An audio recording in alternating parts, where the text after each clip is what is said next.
What's up, everybody? This is the Black Couch. It's officially 2018, and right now I'm sitting with one of my good friends. He's a police officer in Philly, and we're just going to be talking about his experiences and why he started and why he became a police officer, and we'll get right into that in a moment. Stay tuned.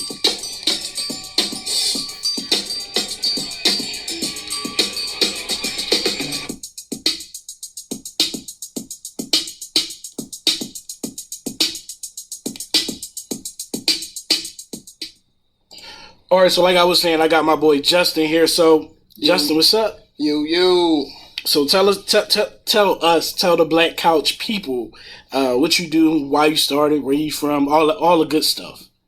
All right, for one, I'm born and raised in Philly. Right.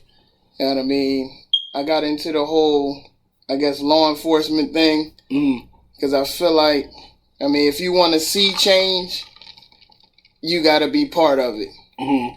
You know what I mean? We like to point fingers and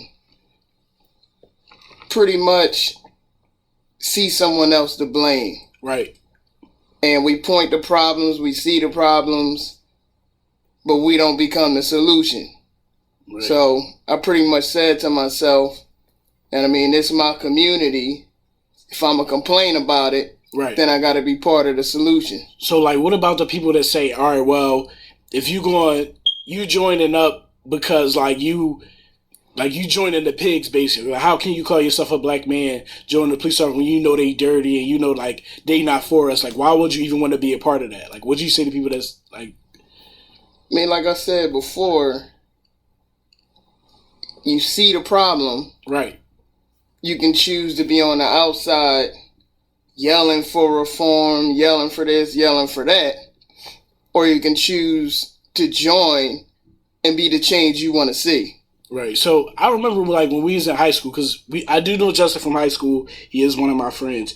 I remember when we was in high school. Wasn't you part of the Explorers or something like that? One of the Explorers, Jones? Yeah, for a little bit. In what was that? That probably 11th or 12th grade. Right. That was the DEA Explorers, though. Right. So was it more so I want to do this when I grow up, because I feel like back then it wasn't really the same problems that we have now. It wasn't all it wasn't that, I'm not gonna say it wasn't a problem, but it wasn't as in the light as it is now. So back then was it well, when I grow up, this is what I want to be, or was it I know there's a problem and I want to fix it?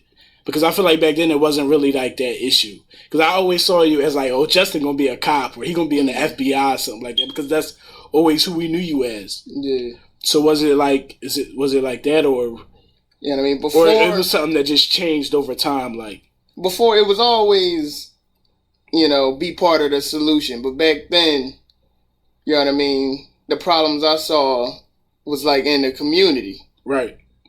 And because you grew up here too. Mm-hmm. We all see the same stuff. Right. We all see the shit going down on the corners. Right.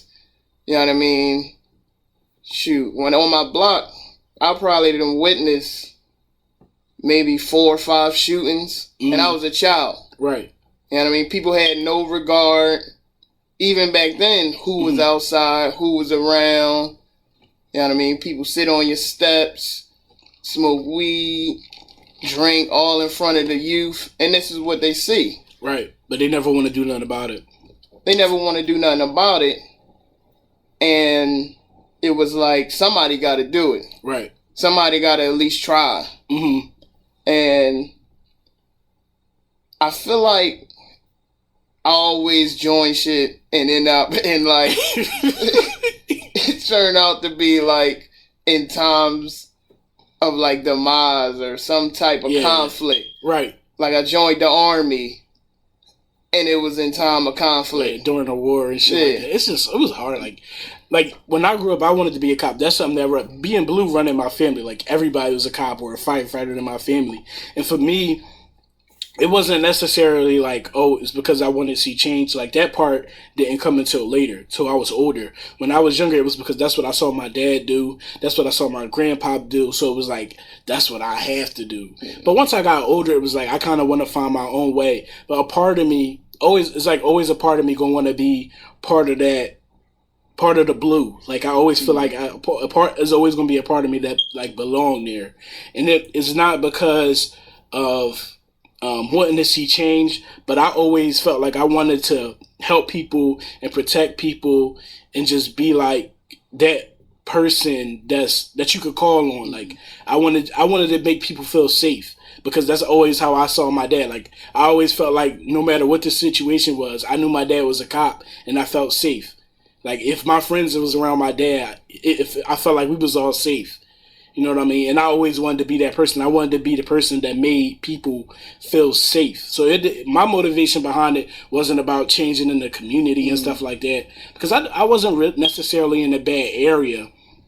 And I really didn't look at police in that way. I didn't look at police as people who was going to change the neighborhood and make it better and stuff like that. I always felt like that was up to the people in the neighborhood. I didn't feel like that was up to the police to do. And now that I'm older, I feel like the police play a bigger role in it, but I don't feel like the police was that role. I always felt like the police was there to protect and serve. You know what I'm saying?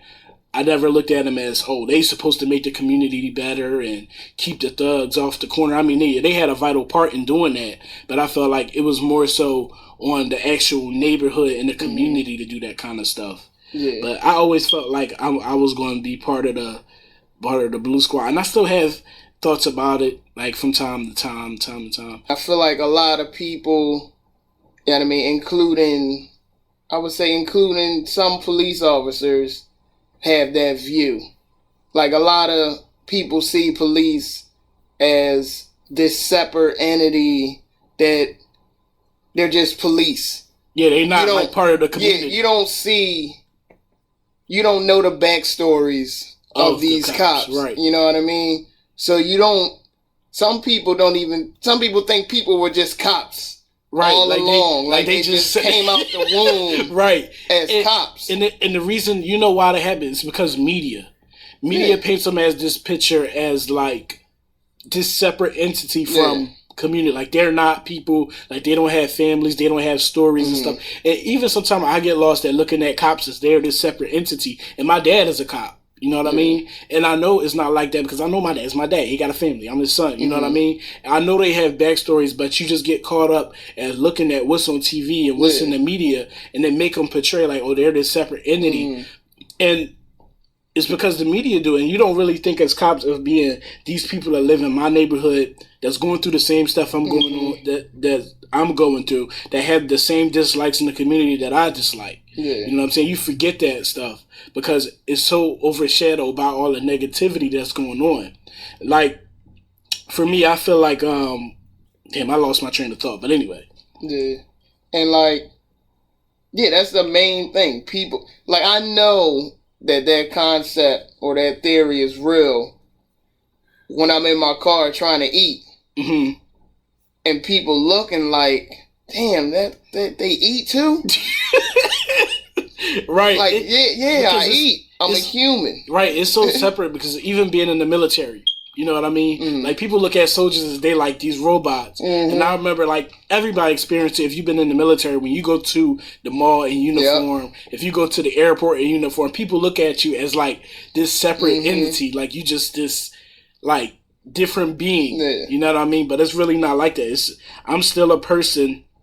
I still, have family. I still love people. I still eat regular food. Yep. I still like to do the same things that other people like to do. But you just get so caught up in what you see on TV of the perception of what that person is that you forget that they are people too. Yeah.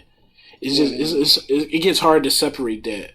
I feel like another problem is with people looking at you as a separate entity from the community is that a lot of times police officers don't work in the community that they're from. You know what I'm saying? It might be like a white cop working in the hood. And I feel like one of the people don't understand why. And to me, my understanding of why is like that, why you can't work in the same neighborhood, because it's not safe. You know what I'm saying? And I feel like it's too risky to become dirty if you work in your neighborhood. I feel like you wouldn't necessarily be doing the things that you need to do because you know the people in your neighborhood. I feel like that's why. That might not be it, but I just feel like that's why it is. If let's say I was a cop in this district, right? I would be least likely to arrest somebody from this neighborhood because I know them, opposed to another hood because I don't know that person. You get what I'm saying? Like, if I was a cop and I lived on this block, Jamal lived down the street. I know Jamal. I see Jamal every day. I knew Jamal since he was a little kid. But now Jamal on the corner selling drugs, and I see him while I'm riding around the neighborhood selling drugs one day. I'm supposed to stop Jamal. And, Jamal, you selling drugs. I got to take you in. But instead, I go to Jamal. Yo, come on, dog. You're not supposed to be doing that shit. Put it away. There's nothing wrong with that. There's nothing wrong with that. But it's not supposed to be like that. In my opinion, I feel like it should be like that. Because if you think about law enforcement in small towns, right, those people are from those towns. Mm-hmm. They become deputies in those towns. Right.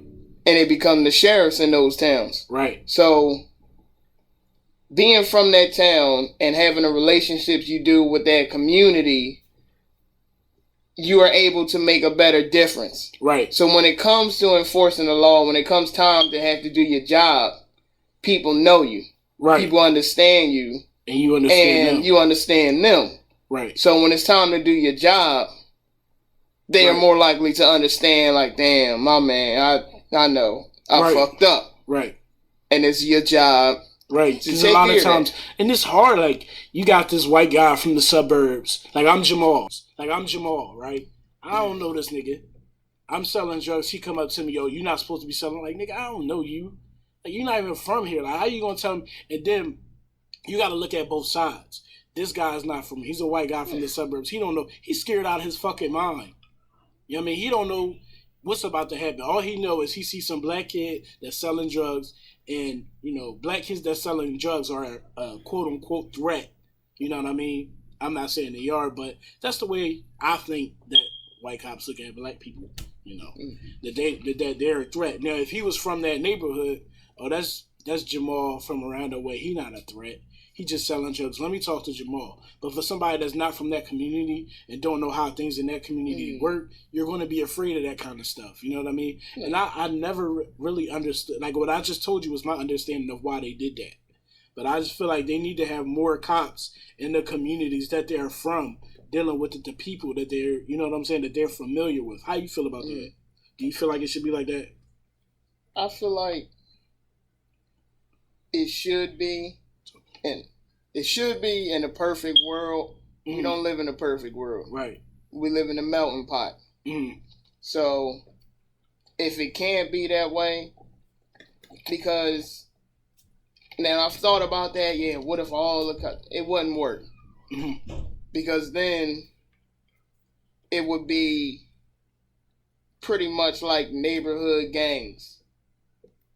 What you mean? So, say if everybody from this community was cops of this community. Right. And you got everybody from this community, cops from this community. Right. Now, they may form a bias or prejudice from people from other communities, even though we from the same city. Right. Oh, I get what you're saying. Yeah, right. You know what I mean? Right. Now, since that can't be done, what I feel like needs to happen is more integration. Right. You need to understand, like anything, any job, you need to understand what you'll be working with in order to do your job effectively. Mm-hmm. And also, if I want to play like devil's advocate or something, about when people in the community say, oh, it's all these white cops everywhere. They everywhere. You don't see enough black cops. Why is that? Right. Because ain't nobody putting the application. Right. Don't nobody want to do the job. I know now, especially in Philly, like, there are basically no requirements to become a cop. I think now, to become a cop in Philly, all you have to have is a GED or high school diploma and a clean record. And that's probably like a semi-clean record. Like, if you don't have no assault charges and shit like that. Like, that's basically it.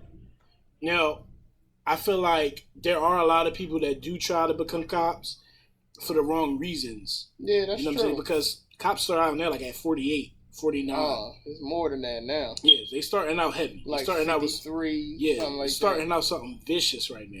And I feel like that's a problem. Like, people are doing it for the wrong reasons. Yeah. People doing it for the money. Like, if you, like, for me, I feel like if I was to do it, I would do it because that's where my heart is. Mm-hmm. I wanna protect and serve people. I want people to know that there is cops out there that use discretion. You know what I'm saying? Because a lot of people feel like, oh, that cop, he's just going to arrest me because he has to. But for me, I'm going to be like, is it necessary for me to take this step? You know what I'm saying? I'm not going to be one of those people, one of those cops that's just out there. Yeah, the money good. Yeah, the money good. And I'm going to just sit in there and collect and do what I got to do. I ain't really going to be fucking with people like that. Mm-hmm. I feel like that's the wrong attitude to have.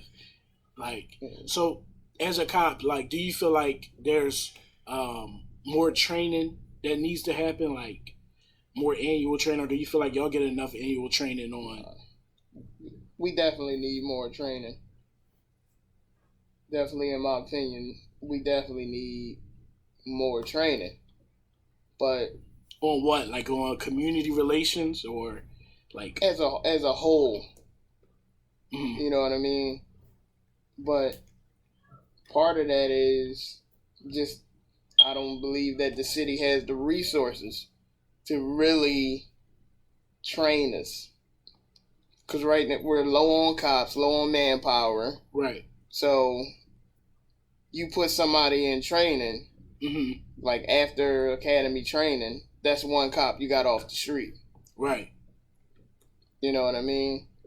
So in order for them to really like initiate some type of like on the job or advanced training, which, you know what I mean, they do promote. Right. But with the state of manpower, it's just hard. Right. Yeah. What's the toughest part about being a cop today? Like, what's the toughest part being a young black guy from Philly being a cop today? Like, what's one of the hardest things about it? Like, is it the criticism that y'all take? Is it the bad people, the bad cops making the good cops look bad? Like, what's the hardest part about it? Like, as far as like, you know, the bad stuff. Like, what's the hardest part for you to deal with? Pretty much the criticism. Have you ever had somebody come up to you like, why the fuck y'all do this? Why the fuck y'all do that? Or who the fuck, like, you ever had that situation? Every time I do something. For real? People there's somebody, like, we don't get the benefit of the doubt. So whatever we doing, mm-hmm. it's automatically assumed we doing some fuck shit. Right. Like, I remember one time I was sitting in the car, mm-hmm. just minding my business, chilling, and this bull recording from across the street. Right. Walked all the way up to the car and was like, "Excuse me, officer, can I ask you why you sitting here?" And I'm like, "You sitting over there, why can't I just sit here? Right. It's a park right here. You don't want me to sit in the park where there's children playing? Right. You know, maybe deter some crime?" Right. No, I just thought you saw our barbecue and was gonna shut it down. And I'm like, I'm not even worried about your barbecue. It's like 3 people over there. Like, what made you come all the way out from minding your business, right, to come record me doing nothing? Right. It's just crazy that people like nowadays try to find a reason to like bother y'all. I feel like that happens a lot. Like, ever since all this stuff started happening, well, I'm not going to say started happening because it's probably always been happening. But ever since it's been in the spotlight, like, people try to find a reason to make y'all, you know what I'm saying, feel like y'all doing something wrong. You feel like that? Like you just got to find something for them to be doing wrong. Like no matter what, damned if you do, damned if you don't. Right. Yeah, if you don't do your job, people going to holler. Right. If you do your job, people going to holler. Right. So you just gotta do it the best you can. Mm-hmm. You know what I mean? And I understand that people aren't mad at me personally. Right. You know what I mean? It's not Justin they going after. Right. But it's just the whole organization itself. They don't see you as an individual. Right. You know what I mean? They see you as, oh, this blue force that's coming out that wake up every day. Like, yeah, I can't wait to go out there and brutalize somebody. Right. That's not the case at all. Right. So, do you feel like within the department overall, or within the police culture overall, do you feel like there's a lot of prejudice and things that need to change as far as the culture of policing? Like, have you experienced anything within the culture that was like, man, that's fucked up. We shouldn't be doing that shit. Like, have you experienced anything like that, or within the unit that you work with, y'all don't really have that kind of shit going on? I mean, for the most part, where I'm at, we don't really have shit going on. Right. Like, I don't think it's like a prejudice. I think it's just a lack of understanding, a lack of perspective. Right. Because if you were like coming from somewhere else, you wouldn't understand how Philly worked. Right. You know what I mean? Two people on a corner having a loud conversation isn't normal to you. You know what I mean? Some of this stuff isn't normal to certain people. Right. So I feel like it's just a lack of perspective and understanding. Right. So if you if there was something, let's say you and a partner was out, right? And white guy, let's say it was a white cop, and he went out, stopped the black guy. You knew the black guy wasn't doing nothing. And he stopped the black guy just because he knew he was black. How do you react to that situation? Like, do you support your partner no matter what? Or do you check your partner like, yo, don't do that shit? Well, for one, he can't stop nobody without me. Right. And if I know that person, like, ain't in the game or nothing like that, then we're not stopping them. Right. So it wouldn't be no... So suppose y'all do stop him. Like, y'all suspect, okay, both of y'all agree that, okay, this guy doing some fuck shit. He black. Your partner's white. This guy doing some fuck shit. You know what I mean? Y'all both agree upon that. Y'all walk up on him, and your partner start doing some extra fucking racist shit. Call him a nigger. Like, just, being extra. Do you check your partner? I'm going to check him if that happens, yeah. For real? Because not only are you jeopardizing yourself, you're now jeopardizing me. Right. So that gets checked. Especially if you off the wall like that. Right. That's definitely getting checked. Do you feel like it needs to be more of that? Like, more officers need to be checking officers. People do check officers. That's why, like, you're not going to see somebody getting checked on the news. Right. Like, that stuff doesn't hit the news because nothing happens. Right. Because there is somebody giving perspective or understanding. The only thing that hits the news is the completely bad stuff that's out of control. Like, and then the people that think, oh, they just stopping people because they black. That's bullshit. Because if that's the case, we'll stop everybody we come across. Right. Especially in these neighborhoods because it's majority black. Right. We'll just stop everybody. We couldn't go down the street without stopping somebody if we were just stopping people because they was black. Right. So I feel like people lack that like information. Like, 'cause how many times were you stopped by the cops? Anytime that I was stopped by the cops, it was because I was doing something wrong. It wasn't. I never felt like I was stopped by the cops because I was black per se. I knew every time that I was stopped by the cops, it was because I was saying wrong. And every time that I was stopped by the cops, they always were respectful to me. Like I never had no issue. And I've been stopped in Georgia. You know what I mean? I'm talking about a back county road in Georgia, and I was speeding. So I never felt like, I was pulled over. But there's one time, and I'm starting to feel the shit out of this gin. I'm starting to feel the shit out of this gin, like, for real. But when I was truck driving, this one cop, I don't know if he saw me. I know I was speeding. I know for a fact that I was speeding, so I was wrong.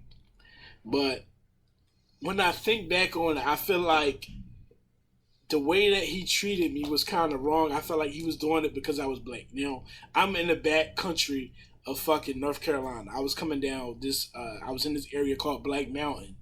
And he was just some old white bald guy. And I'm coming down. I didn't know I was speeding until he told me I was speeding. Mm-hmm. You know what I mean? So I'm coming down the mountain. I even had my mom in the truck with me because she was going. That's another story. But she was with me in the truck.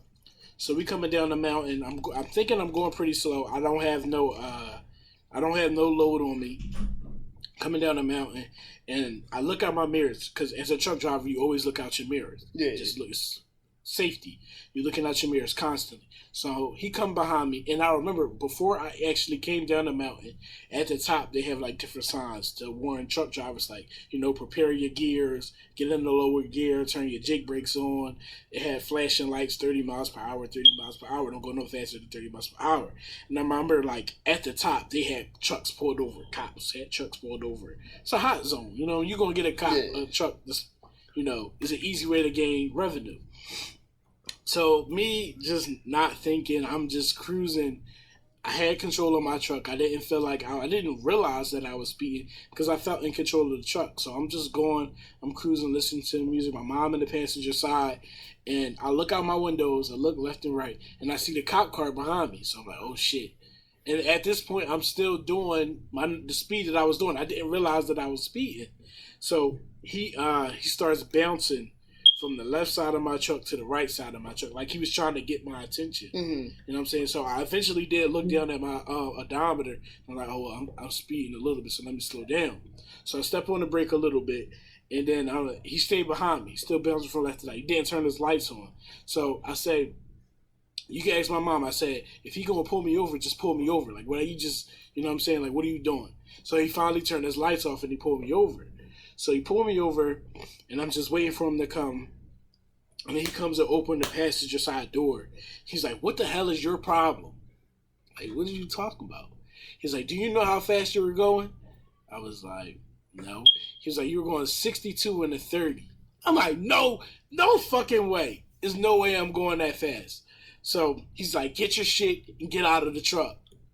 Oh, fuck?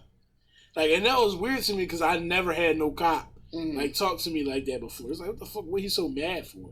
So I get my shit, get my paperwork, and I get out the truck. He go back to his little fucking car or Jeep or whatever it was, and he has the radar that's clocking the speeds. This automatic that's in the setup. And he talking to me, he's like, why were you going so fast? Where are you going? Just asking me all these questions. And I'm pissed. Like, I felt like I was going with the flow of traffic. So it's trucks flying down. And I'm like, and it wasn't clocking, the speedometer the radar wasn't clocking every truck. So I'm like, I'm sure he ain't going 30. I'm sure he ain't going 30. So he started getting mad. He's like, now, I'll lock you the fuck up. It's like, I should lock you the fuck up because that was reckless driving. And if you didn't pay attention, you almost ran that lady off the road that had a child in the car. So I'm like, what the fuck? No, I didn't. You was behind me the whole time. Like, if it was any reason I almost ran somebody off of the road, it's because you were bouncing from left to right in my truck. I didn't say that to him, and I'm just thinking in my head, like, if I ran anybody off, it was because you was fucking behind me. Like, I didn't know what the fuck you was doing. I didn't know if he was trying to pass me, you know what I'm saying, or he was trying to pull me over because he didn't have his lights on. for like the first 2 minutes. He just bouncing from left side to right side, and I never thought about it till later on, like that. Like, man, maybe this motherfucker was racist because he was like, I'm supposed to lock you up, but I'm not gonna lock you up, and if you don't be quiet, I am gonna lock you up. And he was like, I'm gonna charge you with reckless driving and endangering life, some shit, some crazy ass charge. Like, I'm like, what the fuck? So eventually, I ended up having to call my company, and I got fired because of that shit. Like, that shit pissed me off. I'm like, this motherfucker had to be racist or something. Like, and I remember, but then at the end of the day, like, I had to chalk it because I was doing something wrong. You know what I'm saying? If I was going the speed limit and I was paying more attention and I just wasn't going by the way the truck felt, then he probably wouldn't have pulled me over. But at the end of the day, he could have just been an asshole. Fuck you, boy. Shout out to you. Ruin my fucking life. Fuck that nigga. He could have just been an asshole. Yeah. Because how often, like, can you actually see the fucking driver of a tractor trailer from that low? No, them motherfuckers can. And I'm going to tell you, it was another time. I got pulled over a couple times being in the truck. One time, right, I was coming home. It was a Friday. And I was probably like 20 minutes from where I put my truck. I got pulled over a couple times being in the truck. One time, right, I was coming home. It was a Friday. And I was probably like 20 minutes from where I parked my truck to go home. And I didn't always wear my seatbelt. You know, my trainer, see, I had a bad trainer as a truck driver because that motherfucker was breaking all the rules. So that's all I knew how to do was break the rules and do whatever I felt like doing. So I didn't always wear my seatbelt. Sometimes I would fucking text and drive, you know, I wasn't supposed to do it. In a big ass truck. But that's the way I was trained. That's what I saw my trainer doing. So one day I'm like 20 minutes away. I'm in it's when I was in Georgia. I'm on I forget what the road is called. Driving, and I see the cop. And I'm like, damn, I don't have my seatbelt on. So I just roll past him. And then as I rolled past him, I could see him looking directly at me. He was in the median. Because, you know, they have like splits in the median where they could sit. So I'm like, fuck, I know he saw me without no seatbelt on. So I'm fucking probably like a mile ahead, and I'm looking in my rear view. Looking in the mirror, he ain't come. Looking in the mirror, he ain't come. So I just like, all right, fuck it, he ain't coming. But I put my seatbelt on. So then he finally turned his lights on and he drive down. I'm like, this motherfucker. Like, so he finally come up. White guy. I'm like, damn, he gonna make me do this DOT inspection. Like, he really gonna be a dickhead. So he come up and he was like, he opened my door and he was like, I'm gonna ask you a question. I'm like, what's up? He's like, now I want you to tell me the truth. I'm like, all right. He's like, now when you passed me down there, did you have on your seatbelt? And I was like, nah, I ain't have my seatbelt on. He's like, well, I appreciate your honesty, so I'm going to just let you off with a warning. But the thing is, as a CDL driver, having a warning is just as bad as getting a ticket. Like, it's still reported, it still go on your record, it still costs you points. Like, that shit, a warning? Yes. So what the fuck is he typed up a warning? Yes. They typed the warning up, and they give it to you. So what's worse, a ticket or a warning? It really is the same shit. Well, it's not. I guess with a ticket, you have to go to court and pay a fine. With a warning, you don't really have to go to court and don't pay a fine, but it still goes against your record. You know what I'm saying? And CDL holders have what they call a CSA score. I think it's like commercial standard something. I don't know, some shit. And it's basically based on your safety, how you drive as a truck driver, how safe you are. You know, if you wear your seatbelt, if you know what I'm saying? We should have put that orange fucking seatbelt on. Your seatbelt, your CSA score affects your license and it affects your company's record. So if you have a low CSA score, it's going to go against your company. So when carriers, people that want to ship with you, look at your CSA score, like, oh, these motherfuckers ain't safe. Like, they could toss my load or get in an accident with my loader in their truck, and I could lose my load. So it go against the company like that. So that shit was fucking up my score. And that shit just pissed me off. Like, yo, you see me go like a mile, like you didn't pull me over till I was like a mile ahead of you. Like, that shit pissed me off. And it was another time. So did the fact that you ain't had your fucking seatbelt on and you got caught pissed you off?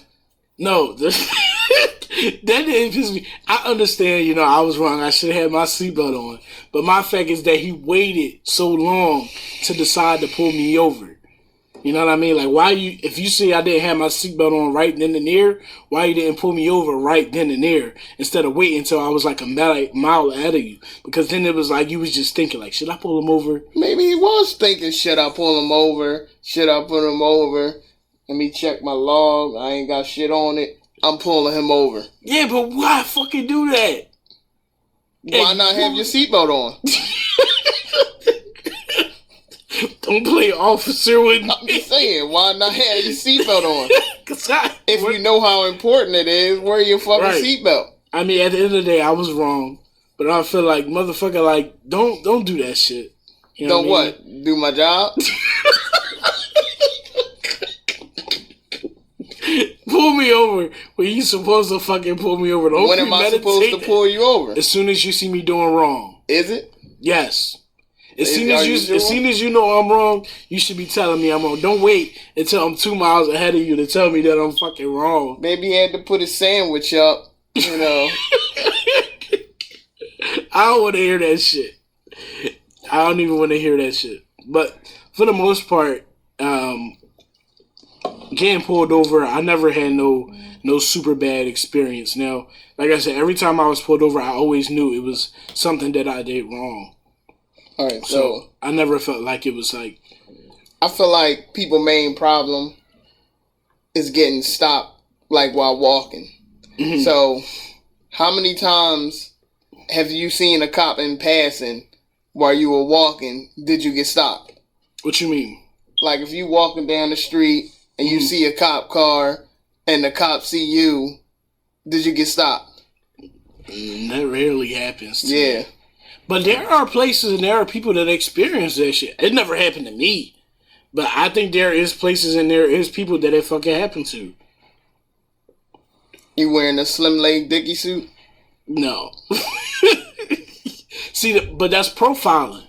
So is it profiling the person or is it profiling the clothes and the fact that you've been on this corner? But the person is wearing the clothes. Who normally wears those clothes? It don't matter. So you telling me just because what I'm wearing is going to dictate the way you treat me? No. But that's basically what you're saying. But if you wearing that, right? Right. And I pass you the first time and you still on the same corner and I come back 30 minutes later, you still on this corner and I see you 6 times in my 8-hour shift and you in the same spot. Right. What are you doing? But that's different. If you see me the first time and you pull me over, like, that's profiling. That's a different situation. Like, you pass me 6 times. Like, first off, if I'm a drug dealer and I see a cop 6 times on the shift, I know that he looking at me, so I'm going to dip. That's not true, though. I am. But I don't feel like just because I'm wearing something don't necessarily mean that I should be pulled over because I'm dressed a certain way. So just because I dress like a thug and I don't move. So if I'm sitting on my step and I got on the whole Dickie suit and I've been smoking cigarettes sitting on my step the whole day and a cop come past me and I know he look at me and then he circle the block and come around again. He circle the block and come around again and I'm still there smoking my cigarette. And he say, do you live here? And I be like, say yes. Right. Let me see your ID. You live here. Cool, my bad. Why do I have to show him my ID, though? What you mean? Why do I have to show him my ID? I'm just sitting on the step. You just sitting on the... I'm just sitting on the step. What the fuck you want my ID for? I mean, because a lot of people... Like, it's the difference. like if you just like, because it has to have a lot of things to do with it, like location, weather. Like if it's 30 degrees outside and you sitting outside for like an hour, who the hell, what regular person sits outside in 30 degrees for an hour by themselves? I'm locked out. My key. I'm locked out. I left my key. My bad, player. Hope you get in the house. Right. Like, a lot of people think that just because you getting stopped, you in trouble.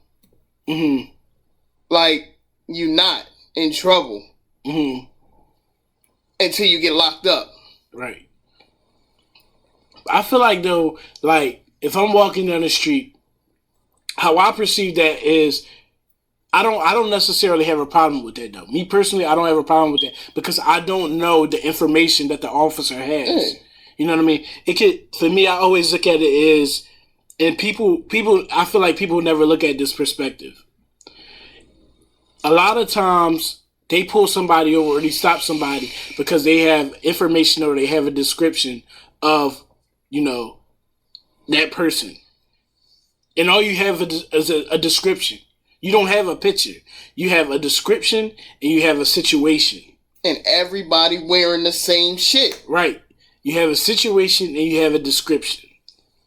So if you fit that description and you're around where the situation happens, you're going to get stopped. You're going to get stopped, right? Now, if you're doing something, if you're not doing anything wrong, you have no reason to feel offended. But at the same time, you do. You know what I mean? Because it's like, oh, well, just because people are always going to look at, oh, just because I'm wearing this, I'm bad. But don't nobody think like that. Yeah, they don't think like just because and I'm black. I always think of the situation as, you know, I don't know the information that the officers had. You know, we come into the close. We got like 5 more minutes. I just want to say this. It was this video that I saw, and it was these young guys. They were really young guys. They were playing outside with their friends, probably like 13, 14. I saw that video. Yeah, they was young guys. And the cops pulled them over with their guns drawn, like these little ass kids with their guns drawn. And people are like, oh, that's so fucked up. They little kids, what you expect them to be doing? But at the same time, you don't know what call they got. You know what I'm saying? What the report was that those officers got. You know what I'm saying? So you don't, as a cop, this is how I look at it. I'm not a cop, but as a person, as somebody that's been in the military, and I understand how certain shit play out. If I'm a cop and I get a call that a kid or an adolescent between, 13 and 14 years old is outside playing with a gun, I have to treat the situation as such. You know what I mean? I can't just roll up and assume, oh, just because he's 13 or 14, he's not going to have a gun. It is 13 or 14 motherfuckers exactly. robbing. Right. So I have to go into that situation with the mindset of these kids might have a gun. Yeah, they out here playing now, but I don't know what happened before I pulled up. These kids fit the description. So I have to go here with the stance that these kids might have a gun. So do you draw your gun or do you not draw your gun? For me, I don't know if I would draw my gun on some 13 and 14 year olds, but I would definitely have an aggressive posture. Yeah, I know exactly what video you're talking about. Right. And like if you know people, like you know the dynamics of people, like you can tell those kids were just playing. Right. Because if you a kid and you doing some fuck shit, you gonna run. You gonna take off. Right. Because that's what kids do. They take off. Right. And like, now I'm playing like Monday morning quarterback. You know what I mean? Because I don't know. I just know what I saw on the video. I don't know what call they got. Right. Right. But like from what I saw, I would have probably tackled that differently. Right. How would you have handled it? I would have assessed them first. Like, the police car itself is a mere presence, like a show of force. Right. So you can look at somebody's body behavior and tell what's up once they see the car. Right. Like, if you look completely clueless, then you kind of know something is up. Something's not up. But everybody got their telltale signs of when, like, they know they did something and it's like, oh shit, I got two options here. Right. Get locked up or take my chances. Right. And, like, those kids just look like they was playing ball and didn't have a clue what was going on. Like, if you perceived the threat or you perceived somebody was coming at you, you would try to, like, play it off, play it cool.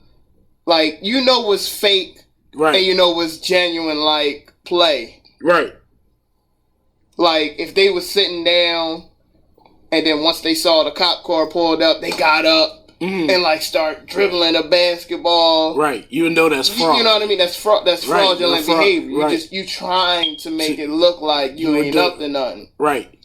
But if you pulled up to the block and your presence, they saw you and your presence doesn't make them change their behavior in the slightest bit, then you can kind of infer that they not up to nothing.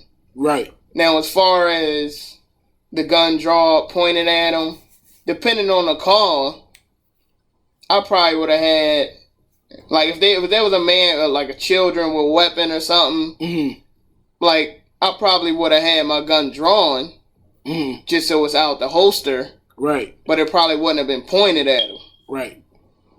You know what I mean?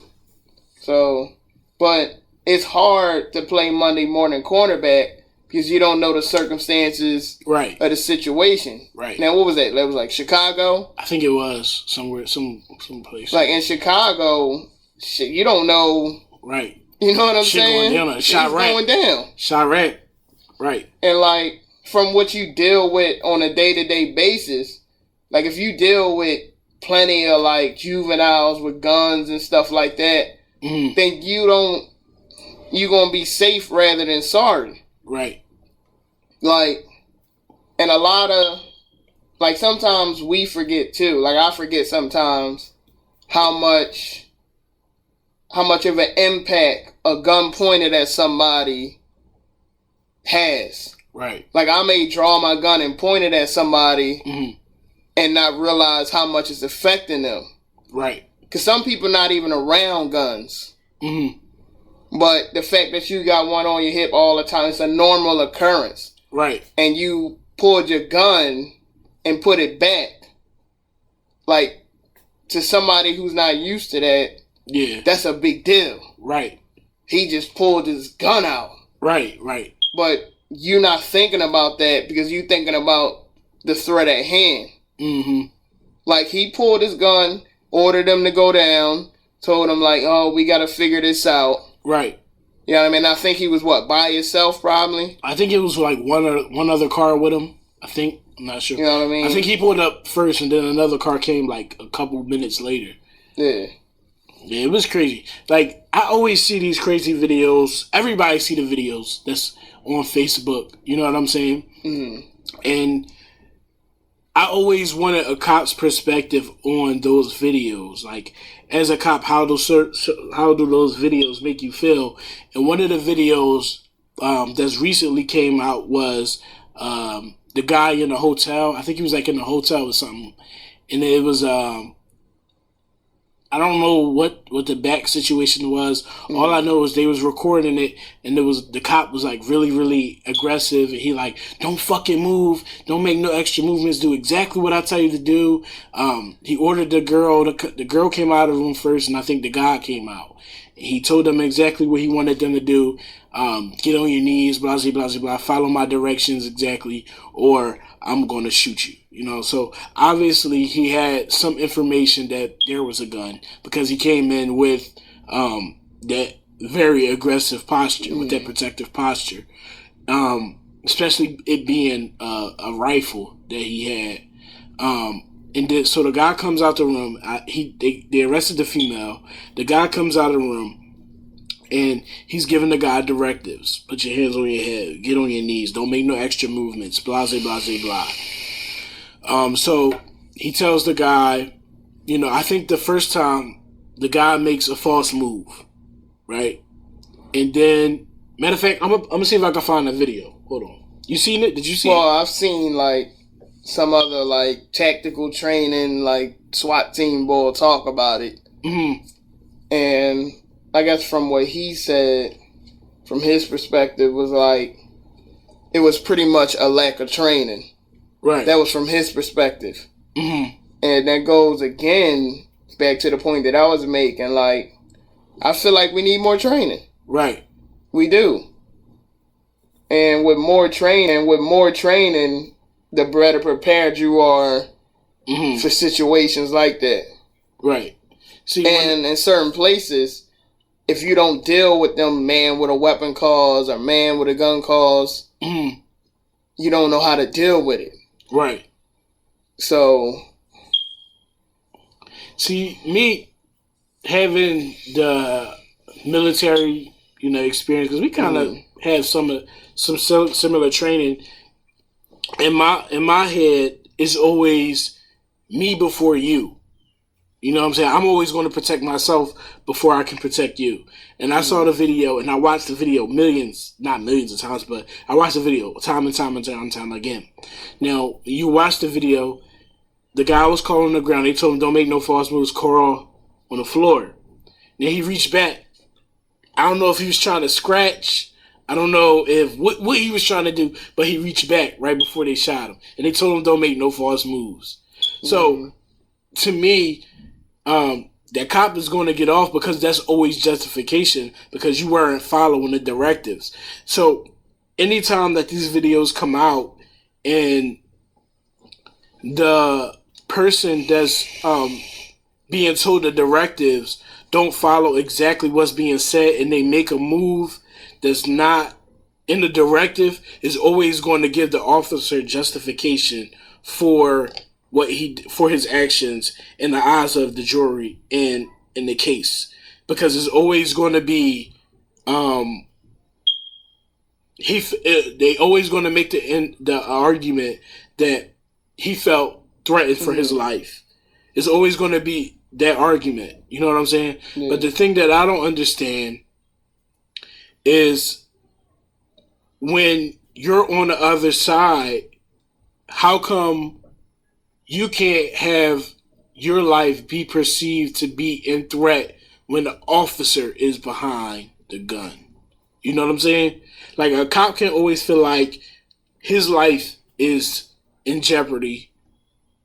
You know what I'm saying? Because this is a person that they got a call for. But in certain situations, how come a person can't feel like a cop is jeopardizing their life? Because I look at that situation in that video, the guy that he was giving the directives to, his life was the one that's in jeopardy, not the cops. So how come? I just feel like that's something that needs to change. Like, a person can feel like their life is in jeopardy when the police officer too, because just like we said at the beginning of the podcast, cops are people too. You know what I'm saying? Just because they wear the badge, just because they wear the uniform, just because they take that oath, doesn't necessarily mean they are, you know what I'm saying, the best people in the world. Doesn't mean that they don't have their own objectives. Doesn't mean they don't have their own beliefs. Doesn't mean that they don't have, you know what I'm saying, negative thoughts or prejudice ideals. You know what I'm saying? I just feel like that's something that needs to change. Just because you're a police officer doesn't mean you can't be a threat to someone else's life. That's just me. Like, that's just how I feel. And I felt like if that cop gets off, which I know he will. I feel like that's wrong because if you look at the video, that cop was a threat to that guy's life. That guy wasn't a threat to the cop. That's just how I see it. So, like you said, say if the call was a person with a rifle or something like that. Right. You know what I mean? It's not a regular person going in there to stop that. A regular person, if a regular person hears somebody got a rifle, he going the opposite way. Right. You know what I mean? It's our job to go in there and mitigate, try to stop that threat. Mm-hmm. So we're already putting our lives in harm's way. Right. By even going towards that action. Mm-hmm. So, if I order you to do something, it's for your safety and mine. Right. If like everybody's telling me you got a gun, or if all the information I know is you got a gun, and you're not listening to what I'm saying, you keep fidgeting and reaching behind you, what are you reaching for? Right. Are you taking that chance? No, like and what I'm saying is, did you see the video? No, I haven't. All right, let me see. Let me see if I can find it. Hold on, I'm gonna pause this. Let's see if I can find it. All right, so we're back. We just watched the video, and Justin wants to give his perspective. Go ahead. All right, so once again, this is my opinion. Mm-hmm. And from my observations, for one, it was just tactically unsound. Mm-hmm. And it goes back to, you know, my opinion in the fact that we need more training. Right. Like, in my opinion, those officers didn't put themselves in the best tactical advantage. They didn't give clear, concise, unconfusing orders for what they wanted the subject to do. Right. And it brings confusion. And I know for one, like, this is something I can say the Philadelphia Police Department does train you on is that fact right there. The clear, concise, unconfusing orders. And they make you go for it, play both sides, so you can see and feel exactly how the orders feel to you, if they're confusing or not, how able you are to do those orders that the officer's giving you. Right. And you know what's confusing and what's not. What's concise, what's clear, and what's not. And it's fucked up that somebody's life was lost upon it. But we don't know what those officers were trained to do. Right. And that's why I was saying, in that situation, and I'm going to rephrase what I said. I'm not going to say officers are the threat. I'm going to say that an officer with a lack of training can be a threat to a civilian. Can you agree with that? It can be, but given that situation, it's still hard because it's still an officer of the law, and you expect that person to be a professional and to be tactically sound and all that nature. It sucks. You know what I mean? And that department's probably going to pay for it, but you can't pay for a life. Right. So when you watch videos like that, like how do that, like as a cop, like how do that make you feel? Like is that one of the things that, like, damn, like that's the reason I joined. That's the reason I became a cop. The shit like that. Like, is that what you get?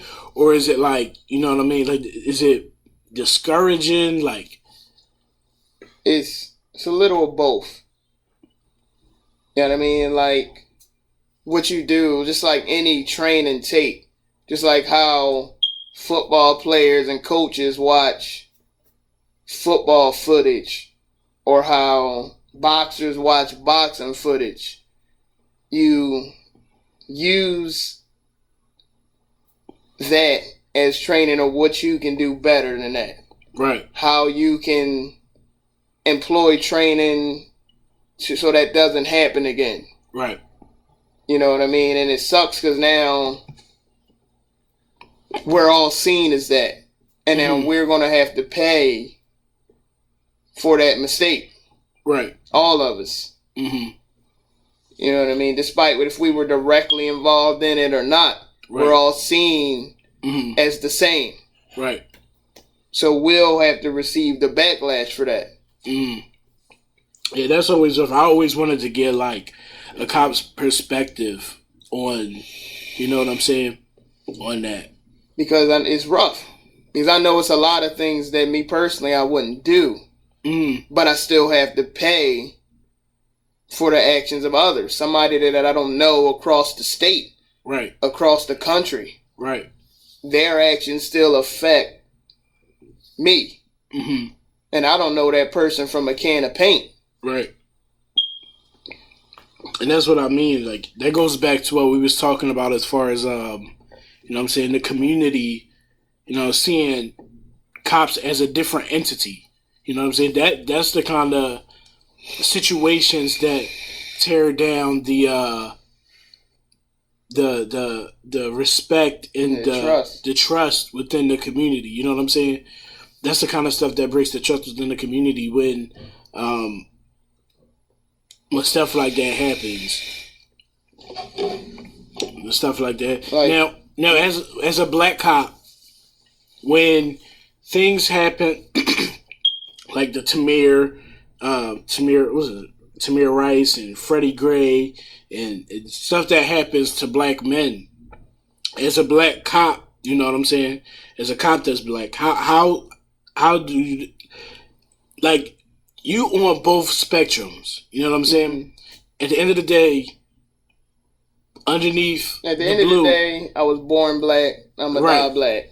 Right. I'm not always wearing a uniform 24/7. Right. You know what I mean? So, I guess as a black man and as a cop, like, it's my duty to give that perspective, give that understanding to people that may not know it. You know what I mean? To people that may not understand. Right. So, like, that's my job, to provide that point of view. Right. To kind of prevent those things from happening in the future. Right. I remember in the movie The Butler with Forrest Whitaker. You ever seen it? No. Well, it's basically this one part in the movie where JFK, he's a butler for JFK at this point. Or was it? No. It wasn't. I don't remember if it was The Butler or it was Selma. But in one of those movies, they were talking about the important role that the butlers had in the White House. And their role was so big that, you know what I'm saying, when it came to black servers and butlers and stuff, their role was so important because it gave white people a different perspective on what black people really were. You know what I'm saying? Like, we weren't these tyrants. Yeah, because you got to understand, they're a victim of media too. Right. Right. You know what I mean? Like, because you were in the army.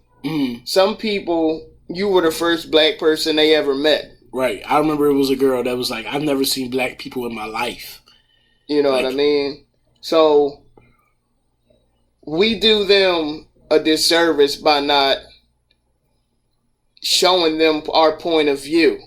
Right. Because honestly, you may not understand the point of view of, like, homosexuals. But if a homosexual didn't have an open dialogue with you, you would never know. Right. You know what I mean? You're just going based off of what you hear, what you see. Right. And And I like the only thing that'll cure this whole thing is dialogue, perspective. Mm-hmm. You know what I mean? A point of view. Mm-hmm. And I feel like a lot of people in our community, like, we like to complain, but we don't want to do anything about it. Yeah, like one of the things that always bothered me, my ex-girlfriend's uncle, I should say, he was killed in gun violence. So her brother, well, my ex-girlfriend's uncle was killed in gun violence. He was robbed and shot and killed. And his sister, which is my ex-girlfriend's aunt, she's basically dedicated her life to finding out who killed her brother. And she always has like rallies and marches and stuff like that for people who, for families that are victims of gun violence. And I always, when I see her doing those things, I always ask myself, like, the people that need to hear the message, is it really getting to those people? Do those people even want to listen to that message? You know what I'm saying? Like, put the guns down, stop the violence. You know what I mean? You're killing people. Like, do they really even care? You know what I'm saying? And I always wanted to know, like, do they really even care? You know what I'm saying? What the message is. Like, I feel like the people that need to hear it aren't listening. So a part of me feels like the marches and the demonstrations are kind of pointless because the ones that need to hear it don't want to hear it and don't care. So my like point of view on that is like, because I'm from here, we all from here, we know how it go. Like, if it ain't involving us, we really don't want to get into it. We see ourselves as individuals and not a community. Right. You know what I mean? And other communities, I'm not saying like white or whatever, but other communities, they bond as a community. Right. And if they will get together to bring out a defection. You know what I mean? Right. They would get together. And like our communities, I don't know if it's fear or what. We can't get together and root out the problem.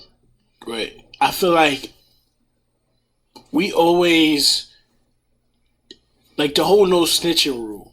You know what I'm saying? That always, don't snitch this, don't snitch that. But as soon as this happens to somebody in our family, we want answers. As soon as, one of our cousins get killed, one of our, somebody in our family get guns down, now we want everybody to snitch. But last week, when Jamal from down the block got killed, that we don't even really know, that's not in our family, and we might know, I ain't snitching. I ain't saying shit. I ain't got nothing to do with that. And, you know what I'm saying? You know what I mean?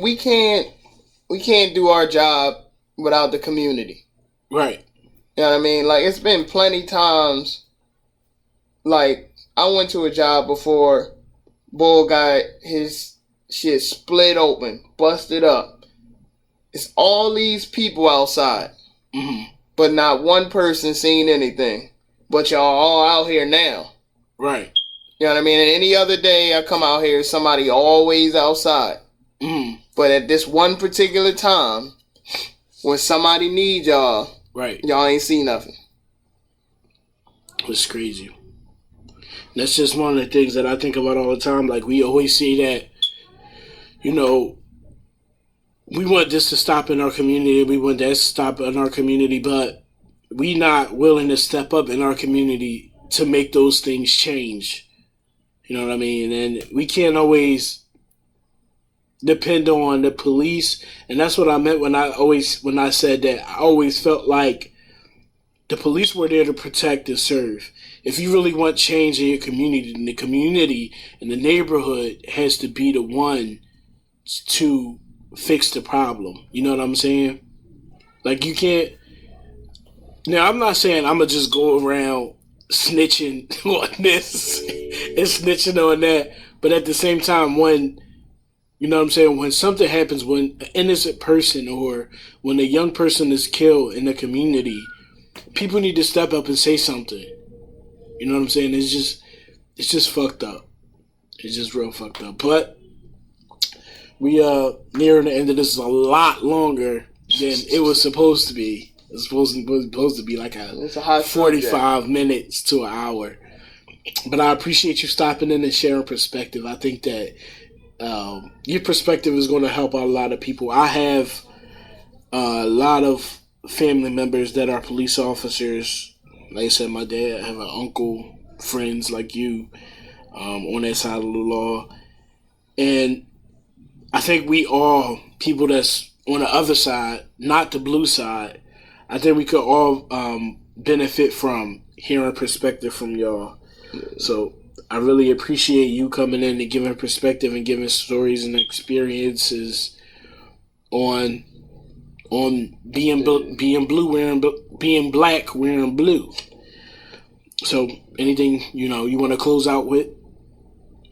Yeah, man, I like to close out and just say most of us do the best we can with what we have.